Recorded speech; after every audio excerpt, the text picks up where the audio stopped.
Um, I think the gentleman is live or something. Live on himself.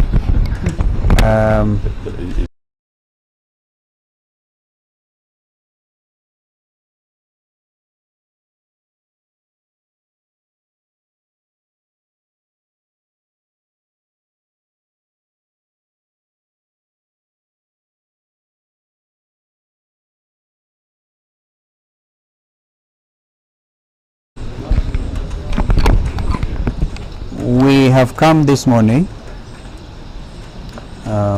quite a team, because on the advice of a doctor, we saw Dr. Gikonyo last night and what he said. So although we may have wanted to come last night, but we realized that the second deputy president, Honorable Rigathi, needed a lot of time with the doctors. But this morning, we are privileged that Dr. Gikonyo has allowed some of us to see him. I have been able to see him along with Mheshimiwa Eugene Wamalwa and Senator Nyutu on behalf of the senators who are here. So we thank God that he looks stable. And of course it is upon the doctors to continue concluding the investigations that they were doing. So that is what we can say as of now. We all watched what happened in the Senate, and some of you may have seen the interview that I conducted on Citizen Television, where I predicted that things were going to move very, very fast. The whole thing predetermined. I once was Deputy Speaker of Parliament, and one of the worst mistakes you can make as a legislator is to anticipate debate. The whole National Assembly anticipated the outcome of the deliberations of the Senate. But we want to thank the senators. We want to thank the legal.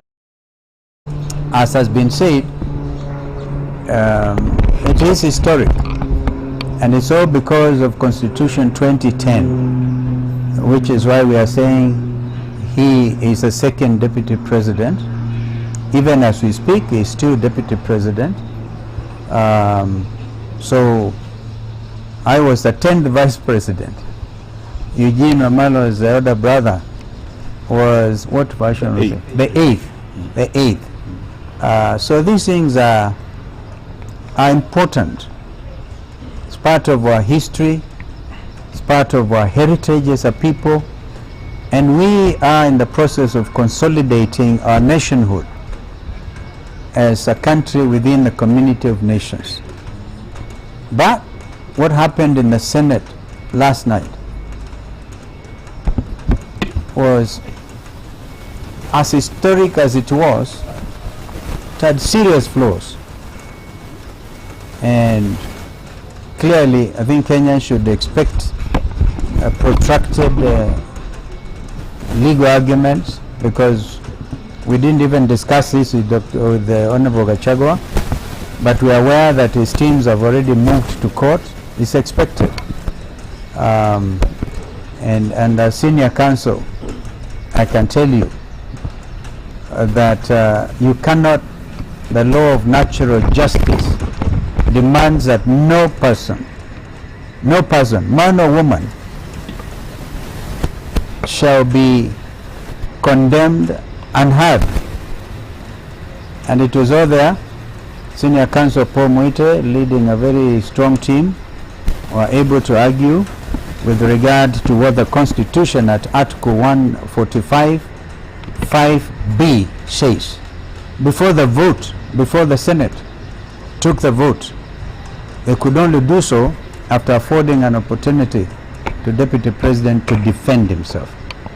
There are other arguments, of course, by Senior Counsel Jim Orengo and Tienda Molo on the other side, and Gumbe. Yeah, so we respect all of that.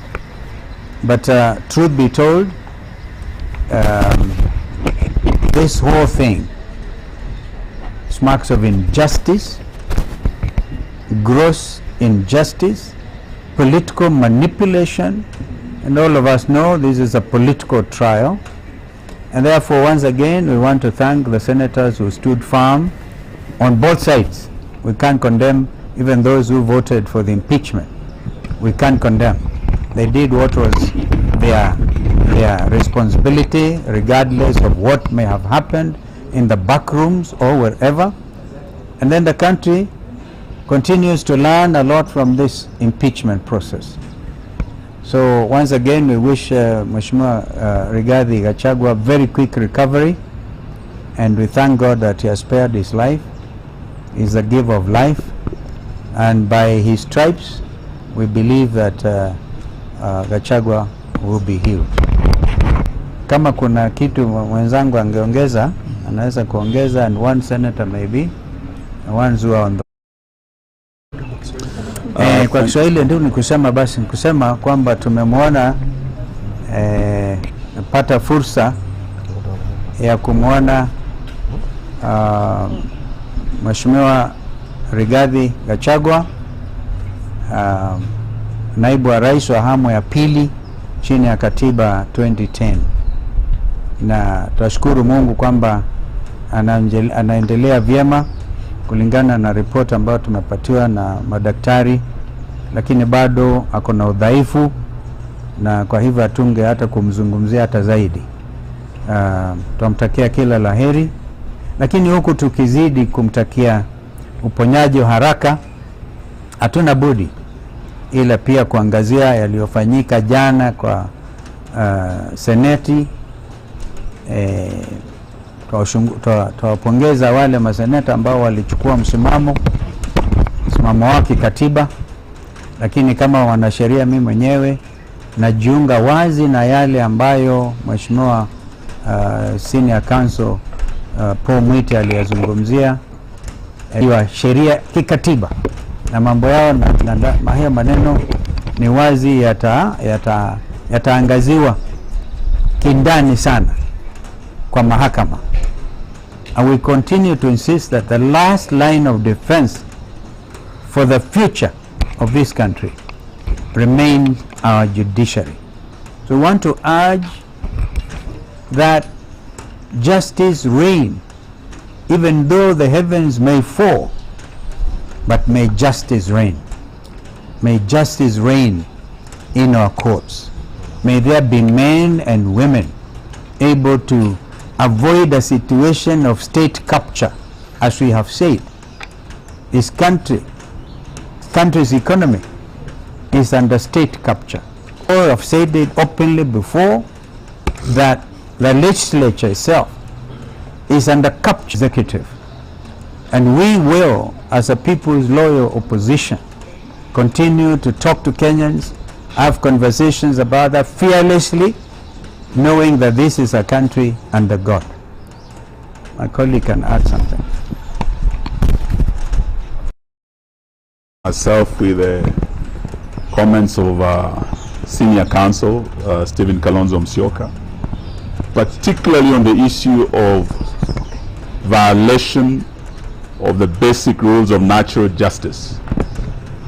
And he has said one of those basic principles of natural justice is that no one should be condemned unheard.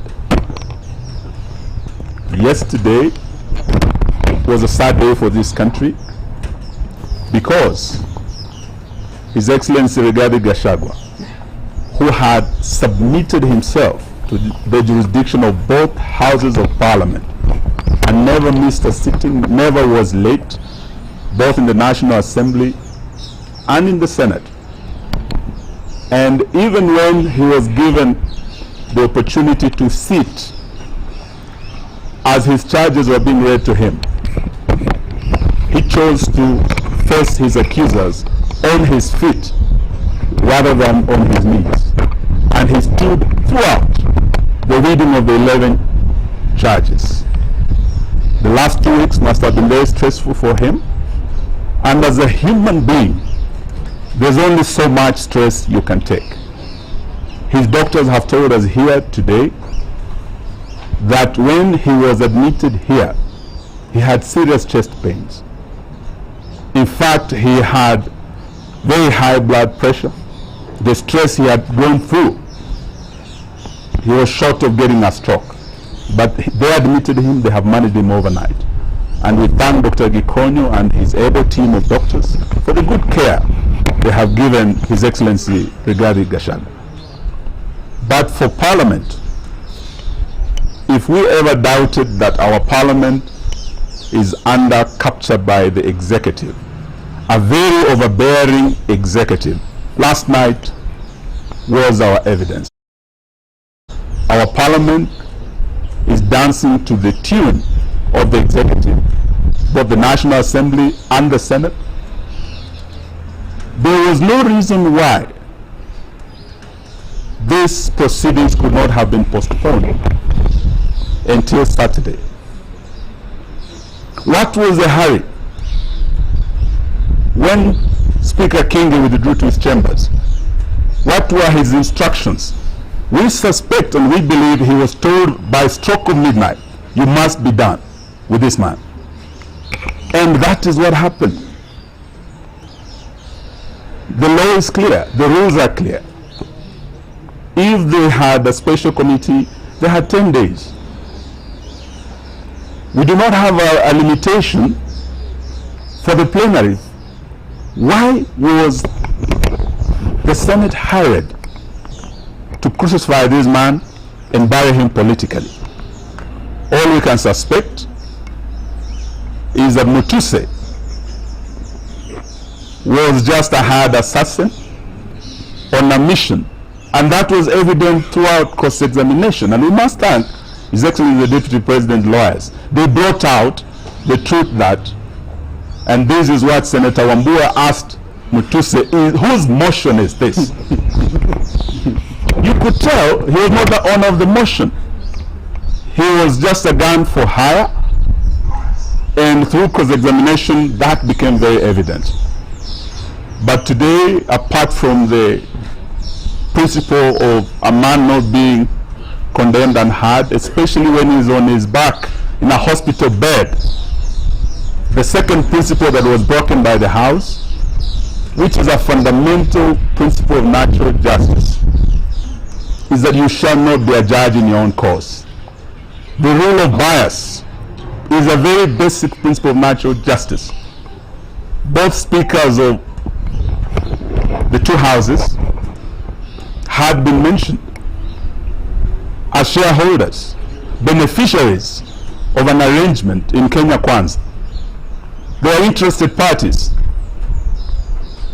And one of them had, in fact, before the matter appearing before him, Speaker Wetangula, I think, was in Machakos County, when he showed his bias on a matter coming before him, he had already pronounced himself as to what should happen to Rigathi Gachagua, who was going to appear before him. Open bias was shown by the Speaker, Wetangula, Deputy Speaker, Sholei, Majority Leader, Kimani Ichung'wah, the Chief Whip, Osoro, and there couldn't have been a fair trial for Rigathi. So today we want to say this, that as a country we missed an opportunity to showcase that we have one of the best constitutions, not in Africa, in the world, the most progressive. Last night it was being tested.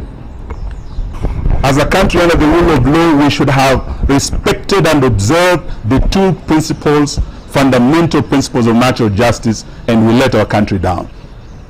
However, all is not over. As His Excellency has said, our last line of defense is the judiciary. We pray and we hope, as His Excellency's team appears before court, they will do justice. And this is what the Senate should have done. They were not politicians last night. They were jurors. They were judges. They should have been fair. They should have allowed time for Gachagua to defend himself. But this will be a basic ground upon which I believe the decision of the House can be invalidated and justice shall be done. This, we want to say thank you to our senators. Our leader in the Senate, Senator Wambua of Kitui, I think captured everything Azimio stands for. Our leader in the National Assembly, Honorable Robert Mbui, spoke for all of us as Azimio. But their counterparts in ODM spoke a different language. So today, even as we go forward, we can no longer pretend that we are like-minded. On impeachment, we did say this was not a priority for Kenya. Kenyans have more serious issues. Kenyans cannot take their kids to school because of the failed new funding model in our universities. Patients are dying because when you go to hospitals now, dialysis, you're being turned away. When you have no money, you're a poor person, you are condemned to death by William Ruto and his failed policy, Adani Shah. These are issues that even as we speak, as Azimio, we have differed, not just on this impeachment, not just on joining the broad-based government. We have also differed on Adani, and yesterday we were in court led by senior counsel. Kenyans will on 22nd of October see who is really fighting for them, because we'll be back in court to continue the fight against corruption. In open court. In open court, we will be there on 22nd. We welcome all Kenyans to come, but the matter as it rests today rests with the judiciary. It's the last line of defense, is our only arm of government that has not been captured, and we pray to God, because between this nation and disaster is the judiciary. That is our shield and defender. Thank you. Thank you very much. Maybe we hear Senator Kamau from Lamu. Asante sana His Excellency Eugene Wamalwa kwa sababu ya kuweza kuandamana pamoja nasi. Tuko hapa katika Karen Hospital. Tumekuja hapa asubuhi ya leo kuja kuona His Excellency the Deputy President Rigathi Gachagua, ambaye nyote mnajua kwamba kuanzia jana aliweza kuletwa hapa akiwa mgonjwa na anaendelea kupata matibabu. Tumeweza kuongea na daktari ambaye anamhudumia na amesema kwamba bado matibabu inaendelea, na kwa sasa hawezi kuweza kuongea kwa sababu anaendelea na matibabu. Jambo nataka niseme ni kwamba jana, mnajua vile ilitendeka ya kwamba naibu wa rais Rigathi Gachagua alikuwa aweze kuingia katika bunge la Senate, aweze kujitetea kutokana na mashtaka ambayo alikuwa amekelewa na Mutuse, na mnajua kwamba haikuwezekana kwa naibu wa rais kuja kujitetea kwa sababu aliweza kugonjeka kabla ya yeye kuja kujitetea katika jumba letu la Senate. Nataka niseme kwamba ni jambo ambalo lilihuzunisha zaidi kuona ya kwamba Mheshimiwa naibu wa rais aliweza kuhukumiwa bila kusikizwa. Hilo ni jambo ambalo limeweza kushangaza sana nchi yetu ya Kenya, kwa sababu sheria inasema kwamba kila mtu ako na haki ya kusikizwa. Kama umeshtakiwa uko na haki ya kujitetea, lakini tunaona kwamba hakupata nafasi na haki ya kujitetea. Sisi tuliweza mawakili wake waliweza kuomba nafasi apewe mpaka kesho, siku ya Jumamosi, aweze kuja kujitetea katika lile bunge, na baada ya sisi kujaribu kuunga jambo hilo mkono halikuwezekana. Waliendelea na kazi ambayo walikuwa wameamua kufanya, na nataka niseme ya kwamba tulijaribu kwa uwezo wetu, lakini tulishindwa kwa sababu kule bunge ni numbers ambazo zinafanya kazi. Nataka niwashukuru sana wale senators wa kutoka mlengo wa Wiper Democratic Movement ambao walisimama na sisi katika hii vita ya kutetea naibu wa rais kutokana na mashtaka ambayo sisi tulipoyasoma tuliona kwamba ni mashtaka ambayo hayakuwa na mwelekeo, na walisimama na sisi na tuliweza kupambana vile tuliweza. Lakini tunasema kwamba tunaombea naibu wa rais afueni ya haraka wakati ambapo wanaendelea kupata matibabu katika hospitali ya hapa Karen Hospital, na anajua kwamba Mwenyezi Mungu ataweza kumsaidia na ataweza kutoka hospitali na ataendelea kuweza kufanya kazi yake. Mimi nataka niseme ya kwamba ni jambo ambalo ni la huzuni sakilisha watu wa kaunti ya Lamu, na waliniambia kwamba nisimame na naibu rais.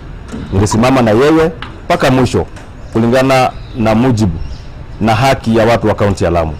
Nataka nishukuru sana watu ambao walinituma katika hili bunge la Senate kuwakilisha, na wanapotoa sauti ni wajibu wangu kama kiongozi kuona kwamba nimesimama na vile ambavyo wananchi wa kaunti ya Lamu wamenituma kufanya.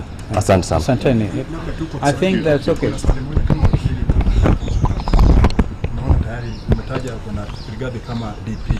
Tayari kuna jina jingine ambalo limependekezwa na Rais William Ruto ambalo ni jina la kidini. Hili linaweka watu kama taifa na kama wakili. Kutajwa ni one thing na kuidhinishwa ni jambo lingine. Hivi tunavyozungumza, His Excellency Rigathi Gachagua is the second president of the Republic of Kenya, but we shall see what happens going forward. Kilinganisha kwamba yeye tayari mawakili wake wameenda kwa mahakama na vile vile bunge pia inaendelea na hizo shughuli zingine ambazo wamezitaja. Another question? Tuwashukuruni sana. Thank you. Asante.